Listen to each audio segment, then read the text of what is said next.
अस्सलाम वालेकुम dear viewers. हमारा आज का जो लेक्चर है वो रिसर्च पेपर पे बेस्ड है। जैसे कि मैंने कल आपको एक छोटी सी असाइनमेंट दी थी कि आपने गूगल स्कॉलर पे जाना है, वहाँ पर कोई भी एक कीवर्ड लिखना है, कोई भी टॉपिक का नाम लिखना है और वहाँ भी आपके पास जो भी रिसर्च पेपर्स आपके पास सामने आएंगे इंटरफेस में, तो आपने उसका कोई भी एक रिसर्च पेपर को डाउनलोड करके उसको पढ़ने की ट्राई करनी है। आपने ये देखना कि एक रिसर्च पेपर के कौन कौन से पार्ट्स हो सकते हैं या होते हैं। तो सबसे पहले अगर मैं बताता चलूँ कि पिछले लेक्चर में हमने रिसर्च प्रोसेस को डिस्कस किया, तो सबसे एंड वाला पॉइंट जो हमने वो डिस्कस ये किया था कि रिसर्च को हमने प्रेजेंट किस तरह करना है। तो वो किसी भी एक रिसर्च पेपर या फिर रिसर्च रिपोर्ट की शक्ल में उसको प्रेजेंट किया जाता है। तो आज हम क्योंकि पढ़ने जा रहे हैं कि कोई भी एक रिसर्च पेपर क्या चीज़ है, इसके पार्ट्स क्या क्या होते हैं, तो सबसे पहले हम इसको डिफाइन करते हैं कि research paper is basically is any kind of academic piece of writing. ठीक है, एकेडमिक पीस ऑफ राइटिंग है बेस्ड ऑन ओरिजिनल रिसर्च, जो कि एक ओरिजिनल रिसर्च पे बेस करता है। तो दोबारा डिफाइन करते हैं, research paper is basically any academic piece of writing based on original research featured by, ठीक है, sorry, with features analysis and interpretation from author, जिसमें ऑथर क्या करता है, एनालिसिस और इंटरप्रिटेशन करता है। जो भी उसने ओरिजिनल रिसर्च की हुई है उसने उसके क्या करने हैं, रिजल्ट्स देने हैं और उसकी इंटरप्रिटेशन करनी है, स्टैटिस्टिकल टूल्स को अप्लाई करके इंटरप्रेट करना है उसको और उसका कंक्लूड करना है। तो ये चीज़ एक जो है हम एक कॉमन रिसर्च पेपर के अंदर जो है डिफाइन करते हैं। ठीक है, इसके बाद बात आ जाती है कि कोई भी एक रिसर्च पेपर है और उस रिसर्च पेपर के पार्ट्स कौन कौन से होते हैं। तो सबसे पहला पार्ट जो है किसी भी रिसर्च पेपर का, उसका एब्स्ट्रैक्ट होता है। आपने कोई भी रिसर्च पेपर खोला होगा, उसमें सबसे ऊपर देखा होगा एब्स्ट्रैक्ट लिखा होगा। एब्स्ट्रैक्ट का क्या मतलब है? एब्स्ट्रैक्ट एक ऐसा पार्ट है रिसर्च पेपर का जिसको कोई भी पढ़ने वाला अगर पढ़ता है तो उससे पता चल जाए कि बाकी सारे रिसर्च पेपर के अंदर क्या हुआ होगा। एब्स्ट्रैक्ट के अंदर सबसे पहले आप अपनी प्रॉब्लम डिफाइन करते हैं, उसका बैकग्राउंड देते हैं। प्रॉब्लम डिफाइन की, उसका बैकग्राउंड दिया। ठीक है, उसके बाद आपने क्या करना है, अपनी कि आपका पर्पस क्या है, एम ऑफ स्टडी क्या है। ठीक है, एम ऑफ स्टडी दी है आपने। उसके बाद आपने क्या किया जी, अपना मेथडोलॉजी एक लाइन में बताइए। उसके बाद आपने रिजल्ट्स को एक दो लाइंस के अंदर डिस्कस करके कंक्लूड करना है। तो ये सारे की सारी कह लें कि दरिया को कूजे के अंदर बंद करना, अपने पूरे रिसर्च पेपर को 150 से लेके 300 वर्ड्स तक। ठीक है, डिफरेंट जर्नल्स डिफरेंट जो है वो लेंथ का जो एब्स्ट्रैक्ट है वो डिमांड करते हैं। तो तकरीबन 150 से 300 वर्ड्स के अंदर अगर आप अपने पूरे रिसर्च पेपर को लिखते हैं तो वो आपका एक एब्स्ट्रैक्ट होगा। उसके बाद इंट्रोडक्शन के वर्ड से आप अच्छी तरह से वाकिफ़ हैं कि इस पर किसी भी चीज़ का इंट्रोडक्शन देना, उसका तारफ़ देना कि उसके मुतल्लिक़ सारी की सारी चीज़ों को बयान करना। ठीक है, सबसे पहले आपने एब्स्ट्रैक्ट लिखा, उसके बाद आप इंट्रोडक्शन लिखते हैं। इंट्रोडक्शन के बाद जो अगली चीज़ आ जाती है वो लिटरेचर रिव्यू।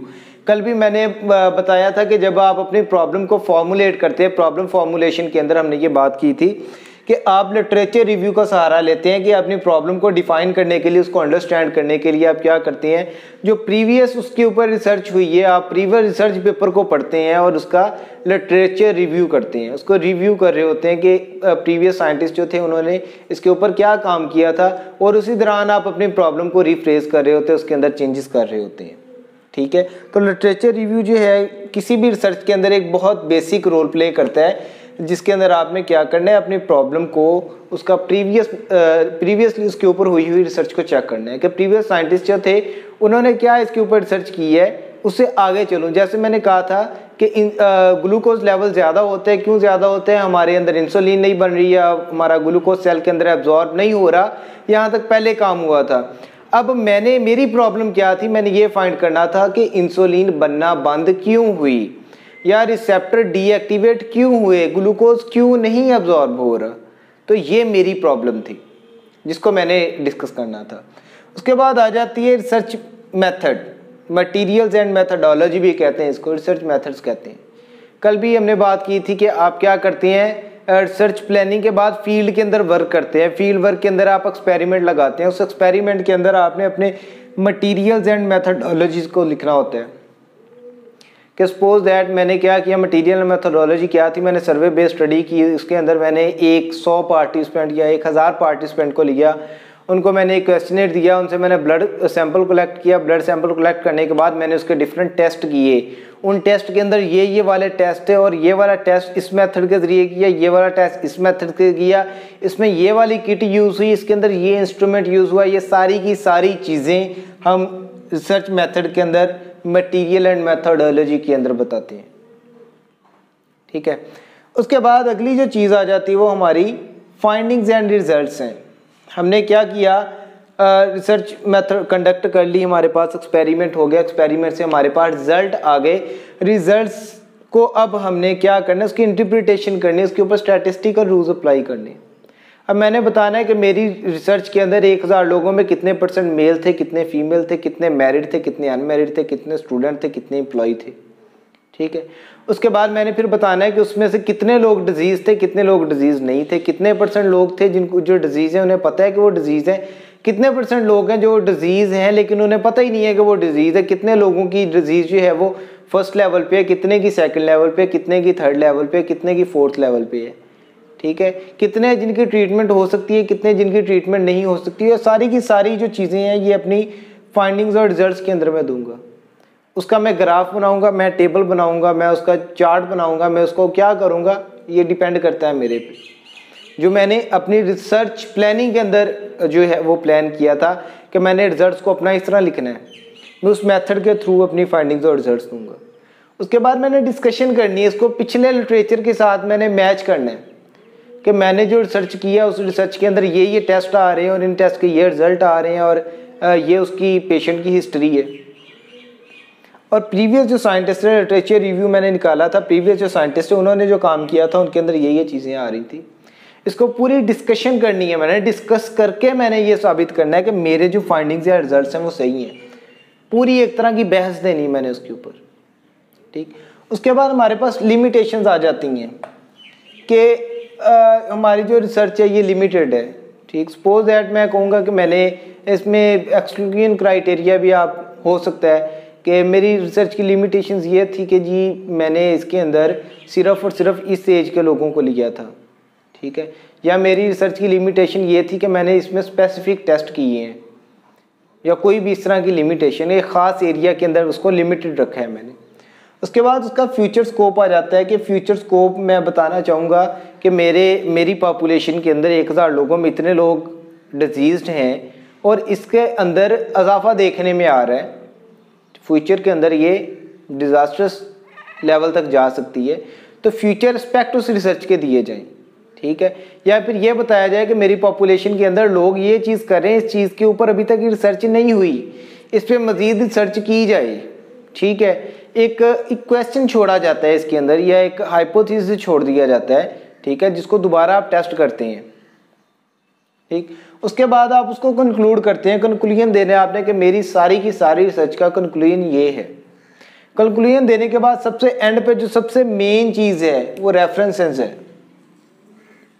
आपने अपने रिसर्च पेपर के अंदर कोई भी चीज़ किसी और साइंटिस्ट की लिखनी है तो आपने उसका रेफरेंस देना है। रेफरेंस किस तरह लिखते हैं इस पर एक अलग से लेक्चर होगा।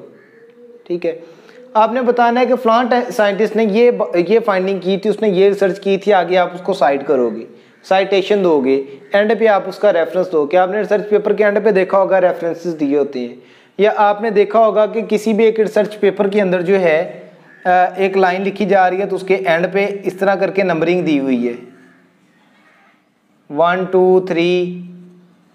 ठीक है, नहीं तो ब्रैकेट के अंदर जो है, ब्रैकेट के अंदर किसी भी साइंटिस्ट का नेम लिखा होगा ABC एटल 2020, तो इस चीज़ को साइटेशन कहते हैं। ठीक है, साइटेशन दी होगी, ये रेफरेंस दिया होता है कि ये फलां साइंटिस्ट ने बात की थी, और इस साइटेशन की जो बिब्लियोग्राफी है, एक कंप्लीट रेफरेंस है, वो डॉक्यूमेंट के एंड पे, रिसर्च पेपर के एंड पे दिया जाता है। ठीक है, तो आज का हमारा जो टॉपिक था रिसर्च पेपर के इंट्रोडक्शन से हवाले से, उसके अंदर ये पार्ट्स होते हैं और हर एक पार्ट को हमने थोड़ा थोड़ा एक्सप्लेन किया कि उनका काम क्या है और उनका मकसद क्या है। ठीक है, अगले लेक्चर के अंदर इंशाल्लाह हम सीखेंगे कि एक रिसर्च पेपर को लिखा कैसे जाता है, आपने किस तरह लिखना है, आपके पास क्या क्या नॉलेज होना चाहिए, क्या क्या चीज़ें होनी चाहिए, जिसके बाद एक आप रिसर्च पेपर को लिखेंगे। तो कल का लेक्चर ज़्यादा इम्पॉर्टेंट है और थोड़ा लेंथी भी होगा। तो उससे पहले कि आपको कल का लेक्चर समझ आए, तो कल जो मैंने असाइनमेंट दी थी कि आप लाजमी तौर पे एक रिसर्च पेपर को डाउनलोड करके उसको स्टडी करें, उसको रीड करें, उसको पढ़ने की ट्राई करें, और उसके बाद एक रिसर्च पेपर के सारे पार्ट्स को आप एक बार अच्छे तरीके से पढ़ लें, ताकि आपके लिए एक रिसर्च पेपर को लिखना सीखना जो है बहुत ईजी हो जाए। तो आज का लेक्चर यहाँ तक कि असाइनमेंट लाजमी कंप्लीट कीजिएगा। अगर आपने अभी तक चैनल को सब्सक्राइब नहीं किया, इसको सब्सक्राइब करें ताकि आप तक प्रॉपरली लेक्चर्स मिल सकें और आप ये सारी की सारी चीज़ें सीख सकें। अपना ख्याल रखिएगा। अल्लाह हाफिज़।